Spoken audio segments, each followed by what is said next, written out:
जंगल में तेज बारिश हो रही थी। रानो चिड़िया अपने बच्चों के साथ अपने घर में बैठी हुई थी। इतनी तेज बारिश में जंगल सुनसान था। कोई भी पक्षी अपने घर से बाहर नहीं था। हरियाली तोती अपने घोंसले में सोई हुई थी और उसका बेटा छोटा मिट्ठू बैठे बैठे बोर हो जाता है और मिट्ठू चुपके से अपने घर से निकल जाता है और उड़ते उड़ते बीच जंगल में चला जाता है और एक घने पेड़ के नीचे जाकर बैठ जाता है। मैंने सोचा था बस दाना हिलाना है, लेकिन यहाँ तो पानी ही पानी है, कुछ नहीं है खाने को। थोड़ी दूर एक पेड़ पर बैठा हुआ कौआ उस मिट्ठू को घूर रहा था। वो दुष्ट कौआ छोटा मिट्ठू के पास आता है। तुम तो बहुत बहादुर हो जो इतने तेज बारिश में घर से बाहर आ गए। मैंने अपनी मम्मा से सीखा है, मम्मा तेज बारिश में भी उड़ लेती है। मेरा घर पहाड़ों पर है और मेरे घर के पास बहुत तितलियाँ हैं। क्या तुम तितलियों से दोस्ती करोगे? तितलियाँ मुझे बहुत पसंद है, मैं जाऊँगा देखूँगा तितलियाँ। रानो चिड़िया वहाँ से गुजरती है। तोते के बच्चे को और कौआ को देख के रानो वहाँ आ जाती है। छोटे मिट्ठू तुम यहाँ क्या कर रहे हो? मिट्ठू के बोलने के पहले कौआ बोलता है, ये मेरे साथ तितलियाँ देखने जा रहा है। तुम कौन हो? मैं इसके पापा का दोस्त हूँ। मिट्ठू अपने पापा से पूछ के आया है ना छोटे मिट्ठू? देखने जाना है ना तितलियाँ? छोटा मिट्ठू भी कौआ की बात सुनकर झूठ बोल देता है। हाँ, मैं तो अपने मम्मी पापा से पूछ के आया हूँ। मेरे मम्मी पापा ने इन अंकल के साथ तितलियाँ देखने के लिए भेजा है। ठीक है, लेकिन ऐसे बारिश में घर में ही रहना चाहिए। ऐसा कहकर चिड़िया वहाँ से चली जाती है और वो कौआ छोटे मिट्ठू को अपने साथ ले जाता है और थोड़ी देर बाद हरियाली की आँख खुलती है और अपने बेटे को घर में ना देखकर वो परेशान हो जाती है। मेरा बेटा छोटा मिट्ठू कहाँ चला गया? परेशान तोती माँ घर से निकलती है।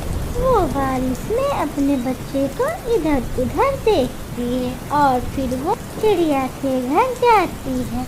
चिड़िया मेरा बेटा छोटा मिट्ठू पता नहीं कहाँ चला गया है, मैं बहुत परेशान हूँ। छोटे मिट्ठू को तो मैंने कौवे के साथ देखा है और मैंने उससे पूछा तो उसने कहा मैं अपने मम्मी पापा से पूछ के आया हूँ। कौन कौवा? अरे वो कौवा मेरे बच्चे को कहाँ ले गया होगा? मैं अपने बच्चे को कहाँ ढूंढूंगी? हाँ, मेरा बेटा कहाँ चला गया? तोती रोने लग जाती है।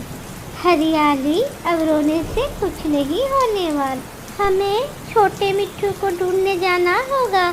अभी तक वो कौवा छोटा मिट्ठू को दूर लेके नहीं गया होगा। चलो हम गोरी कवि के पास जाते हैं। बारी बारी चोंच वाला ऐसा कौवा तो सागर के पास रहता है, जानती हूँ उसे। मैंने सुना है वो बच्चों को पकड़ पकड़ कर खाता है। अगर जल्दी मिट्ठू को ढूंढा नहीं जाएगा तो वो उसे खा जाएगा। मैं आपसे साथ चलती हूँ। फिर गोरी कवि तोती चिड़िया मिट्ठू को ढूंढने के लिए निकलते हैं। बुलबुल हमारा छोटा मिट्ठू यहाँ तो नहीं आया? नहीं यहाँ तो नहीं आया। वो सब आगे जाती है। छोटा मिट्ठू थक जाता है और एक जगह बैठ जाता है। अंकल मैं थक गया हूँ, बारिश में उड़ना बहुत मुश्किल है। उड़ोगे तभी तो देखोगे तितलियाँ। थोड़ी दूर और जाना होगा, वहाँ है मेरा घर। नहीं उड़ूंगा, आप पहले ही मुझे मेरे घर से बहुत दूर ले आए हैं। आएगा कैसे नहीं तू? मैं तुझे उठा कर ले जाऊंगा।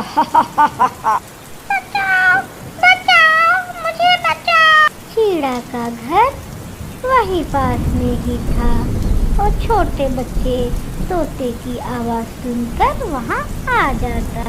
दुष्ट कौवे, तुम बच्चे को क्यों डरा रहे हो? मम्मी, मैं तो बच्चे को अपने घर लेकर जा रहा हूँ। अरे गंदा अंकल, मुझे झूठ बोलकर मेरे घर से बहुत दूर ले आया है।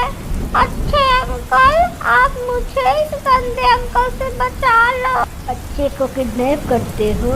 अगर ज्यादा बोले तो जान से मार दूंगा तुम्हें। चीड़ा और बुरे कौवे में लड़ाई शुरू हो जाती है और छोटा मिट्ठू शोर मचाने लगता है। उसकी आवाज़ सुनकर गोरी कौवी, चिड़िया और हरियाली तोती वहाँ आ जाते।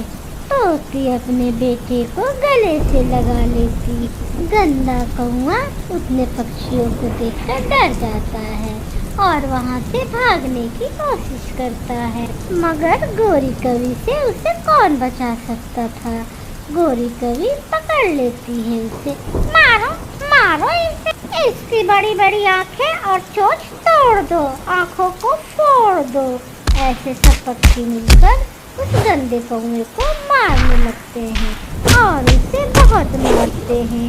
छोटे मिट्ठू को सुरक्षित घर ले जाते हैं।